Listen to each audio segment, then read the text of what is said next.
এবারে তারাপীঠ বেড়াতে গিয়ে আমরা একটি খুব সুন্দর প্রপার্টিতে ছিলাম। ব্যালকনি থেকে ভালোই আরাম করে বসে পাশের ভিউ দেখতে পাওয়া যায় এবং আমাদের রুমগুলোও ছিল বেশ বড়। ওনাদের ডাইনিংটাও ছিল খুবই সুন্দর। যারা আমার মতো মধ্যবিত্ত ফ্যামিলি বিলং করেন, কম খরচের মধ্যে একটি ভালো হোটেল খোঁজ করেন, তারা এই হোটেলটিতে তারাপীঠ বেড়াতে এলে থাকতে পারেন। আমরা একদিন আগের প্ল্যান করেই তারাপীঠ বেড়াতে গিয়েছিলাম। কিভাবে ট্রেনের কনফার্ম টিকিট ম্যানেজ করলাম, সুস্বাদু প্যাঁড়া কিনলাম, তারাপীঠ মন্দির সহ একদিনের মধ্যেই আরো বেশ কিছু জায়গা আছে ওখানে, যেমন ইস্কন মন্দির, জগন্নাথ মন্দির, বাঁকা রায়ের মন্দির ইত্যাদি জায়গাগুলি দেখে নিয়েছিলাম। সেই সমস্ত ইনফরমেশন পেয়ে যাবেন ওই ভিডিওটির মধ্যে। এবং আমরা যখন তারাপীঠ থেকে ঘুরে ফিরেছিলাম তখন কিন্তু আমরা কনফার্ম টিকিট নিয়েই কলকাতায় ফিরেছিলাম। এই সমস্ত তথ্য জানার জন্য আমার তারাপীঠের ভিডিওটি দেখতে পারেন। আশা করছি আপনাদের অনেক হেল্প হয়ে যাবে। নমস্কার, আমি রুমা, আপনারা দেখছেন হলিডে স্টোরি এই চ্যানেলটি। রামপুরহাট স্টেশন থেকে লোকাল গাড়িতে করে 40 টাকার বিনিময়ে খুব সহজেই 20 মিনিটের মধ্যে আমরা পৌঁছে গিয়েছিলাম তারাপীঠ মন্দিরের কাছে। বামাখ্যাপার যে মূর্তিটা আছে তার ঠিক পাশেই আমাদের হোটেলটি অবস্থিত।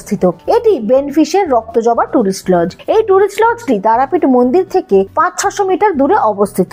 আমরা হেঁটেই যাতায়াত করেছিলাম। এবারে চলুন হোটেলটির ভিতরে প্রবেশ করি। এই হোটেলটির ভিতরে লিফটেরও ব্যবস্থা আছে, তাই লাগেজ নিয়ে খুব একটা টানাটানি করতে হয়নি।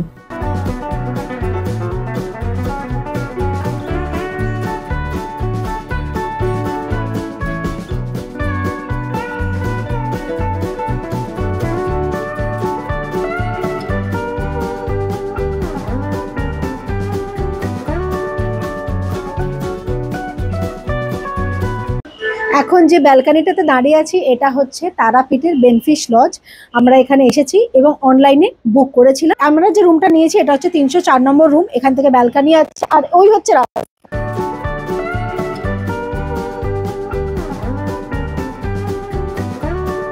আমরা কালিম্পংয়ে যে বেনফিশের প্রপার্টিটাতে ছিলাম সেটাও খুব সুন্দর ছিল, তারও এরকম একটা ব্যালকনি ছিল, সেখান থেকেও হেভি সুন্দর ভিউ পাওয়া যাচ্ছিল।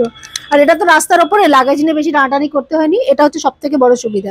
এনাদের লিফটও আছে, ওপরে ফ্লোরে গেলে আপনারা লিফটে করে লাগেজ নিয়ে যেতে পারবেন। রক্তজবা টুরিস্ট লজের চেক আউট টাইম হচ্ছে সকাল 11টার সময়। প্রসঙ্গত বলে রাখি যে আপনারা যখন অনলাইনে বুক করবেন তখন কিন্তু 800 টাকা মতো করে চার্জ দিতে হচ্ছে নর্মাল ডাবল বেডের জন্য, এসি নয় কিন্তু। নন এসির জন্য কিন্তু আপনাকে ডাবল বেডের জন্য চার্জ দিতে হচ্ছে 800 টাকা। আর আপনারা যখন এখানে এসে ফর্মটা ফিল আপ করবেন তখন কিন্তু ট্যাক্সটা যেটা থাকে, জিএসটি যেটা থাকে, সেটা কিন্তু 100 টাকা মতো হয়, সেটা কিন্তু এখানে এসে দিতে হয়। সেটা যখন অনলাইনে বুক করবেন তখন দেখায় না।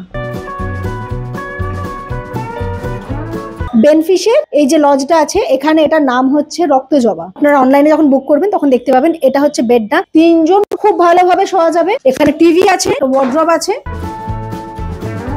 ওয়ার্ড্রবের মধ্যে এক্সট্রা ব্ল্যাঙ্কেট, বালিশ সমস্ত কিছু দেওয়া আছে। আর এগুলো হচ্ছে এক্সট্রা স্টোরেজ, এগুলো সবকটি ছোট ছোট একটা স্টোরেজ। আর বারান্দায় বসার জন্য বা খাওয়া দাওয়া করার জন্য 2টো চেয়ার আছে। এবারে আসুন টয়লেটটা দেখাই। এটা হচ্ছে টয়লেটটা। টয়লেটের মজার ব্যাপারটা হচ্ছে ফার্স্টে এই পোর্শনটা যেটা আছে এটা অ্যাজ আ চেঞ্জিং রুম হিসাবে ব্যবহার করা যায়। আর মেইন হচ্ছে স্নান করার জন্য এটা হচ্ছে এই জায়গাটা।